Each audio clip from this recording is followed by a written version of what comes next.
No problem. Good morning, Boquete. Good morning, Chiriquí. Coming at you live on Radio Chiriquí 103.3. This is Talking with Your Doctor. I'm here today with Dan Gallagher. He was in his previous life a social worker. Now he's a reality therapist. You're still I still have the license for reality therapist, not the psychologist. Not the psychologist portion.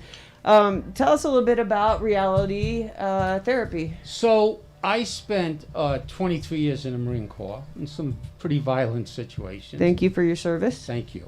But not to say that is only to mean that when I got out from injuries, I decided what was I going to do with the rest of my life. I was a person that kind of liked excitement still. So my wife, my lovely wife who's in the States, and I miss her dearly, suggested that I never had any children, but teenagers like me. Kids like me. I never saw that anyways. So I decided to go, besides the psychology, I decided to go back to school. You pick a discipline. There's Freudian, where you keep somebody on the couch and regress to 6 months old and take years. The least of them are reality therapy. What that is that my view is that whatever you're coming to me for therapy, we should be able to fix it in 6 months. If we can't do that, then there are other more long-term therapists. So, and the reality therapist went along with working as a social worker with gang violence. I was the Massachusetts person who dealt with all the community. That must have been interesting. It was very interesting. Actually, it was much safer to be in a war zone in the Marines than it was. I'm sure it was, because there are no rules to combat. No. In the Marine Corps, you had your rules, you had your protocols, you had all that stuff. Engagement on both sides, as we said. Right. Yes. So that's where I am today. I'm retired. I think a little over 4 years here. I absolutely love the people, Panamanians especially, but expats from all over the country. And as I said to my wife, she bought me a pair of sandals. I said, save the box, because that's how I'm going to leave Panama. In ashes in a box. So. You get a lot of opportunity to observe. Yes. You know, having the injuries that you have and that kind of thing, you don't get out a whole lot to do exercise and that kind of thing. Right. You can't. So you have a lot of time to observe people and behavior, which is kind of our lead into the program today. Absolutely. We're talking about the current behavior patterns in our community as well as around the world. Yes. You've noticed a lot of anxiety, a lot of depression, a lot of anger. Yes. Yes. So to be a good therapist or a soldier or whatever you are, you need to observe things. You need to be always somewhat vigilant. Not too bad, and I am. And I like going to places and just watching people. So, and I'm with some other psychologists discussing the next DSM-6. Right. Which will have sections for COVID-related mental health. And the biggest problem with COVID was isolation. Right. It brought us to a place of a standstill. Many of us who had anger became more angry. Many who were somewhat isolated decided it was a good thing. Many people just think of civil liberties and nobody's going to tell me what to do. Now you can't tell me to stay inside, can't tell me to wear a mask, can't tell me to get vaccinated. Right. In some parts of the United States, I'll talk about that in Boquete, and I do occasionally for free see a client who donates the Animali. So have no license here, but do that, and I see much more anxiety, even though we've all started to go out. Right. It's the anxiety and the isolation that stays with you. Like living in a cave for 6 months and then somebody opening a boulder and all of a sudden you're out. The anxieties, depression, don't leave you. And because it was more than 6 months, most forms of mental health change the chemistry in your brain after 6 months. So if you're depressed, the therapist wants to work with a psychiatrist, get you the medication you need, and then teach you the training that would allow you to overcome it in 6 months. If not, it's a permanent state. which will need medication for life. I'm not saying everybody does that. Right, but it could be. Yes, and It's so a we possibility. have, right. So we have so much isolation that people start getting out, and after 2 weeks or a month or whatever we have, are wondering why I still feel like I'm stuck in my house. And does the social media aspect, does that influence the feelings of isolation, depression, anxiety?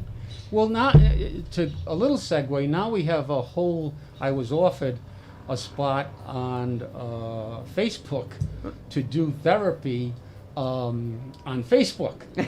And, you know I'm not trying to insult anybody to say that that's not as effective as I wish. You have to see the person. You have to watch the mannerisms. They have to watch your mannerism. It's a matter of trust. So going to somebody on Facebook who charges you, first of all, check it out carefully, the licensing, but charges you $150 a session, a 55-minute session, as we say, I don't think that serves you well. Isolation needs the sun. It needs activities if you can do it. It needs friendships. So little Bocchetti started worrying about their neighbors. People started not saying hi as much. People that, didn't want anyone around them. They were suspicious. They were suspicious a little bit of paranoia. and suspicious or a lot. And some paranoia turns to anger and violence, as we're seeing, especially in the United States. We're seeing a counterculture of people, excuse me for saying this, but had to stay under rocks. And now, no politics, but now we're seeing them emerge. And that's making us in Bocchetti, who are grandparents and parents, didn't just isolate here, but we also worried about our children and grandchildren and the violence there and the marching. So it's given us a shadow in which every day we feel at some point. Right, and of course you're a little bit protected with anonymity on social media. You can create a fake Oh, geez, profile, yes. or change your name a little bit, Yes. and you can really cause problems to Yes. people that already have problems that Right, are on social media. right. You can lead people into a darker place where they wouldn't have otherwise gone. Right. We saw social media start with children bullying other children. And now the form is just simply saying the most outrageous thing and sometimes getting 1 million people to follow. We see that. You choose your own, what you believe or don't believe. Then we have COVID. Is it a conspiracy? Is it a healthy thing?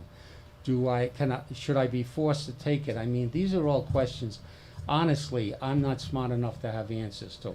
But what I do like social media, the dangers of it uncontrolled will make this country go on, Any country. any really. country go unchecked. And the most savage of us that want to harm people will be continuously talking about vicious rumors. Right. People talk about censorship, but censorship is not censorship if you're spreading false information around. Right. There is freedom of speech, but when you're actually hurting other people with this information that you're passing along, that's not censorship to stop you from doing that. Absolutely, 100%. So I put down social isolation, wrote a few things. Food and water feeds the body, but social interaction feeds the mind and spirit. Lockdown has increased social isolation. It's just made us, again, more wary of our neighbors and friends. We have even in Little Bocchetti, we have a have and have not attitude when it comes to face masks. Depression, anxiety, suicide. We won't know for probably 3 to 5 years. But what most psychologists say is it's increased a minimum of 3 times. This is elderly, this is poor, rich, of all colors, children, everyone. We're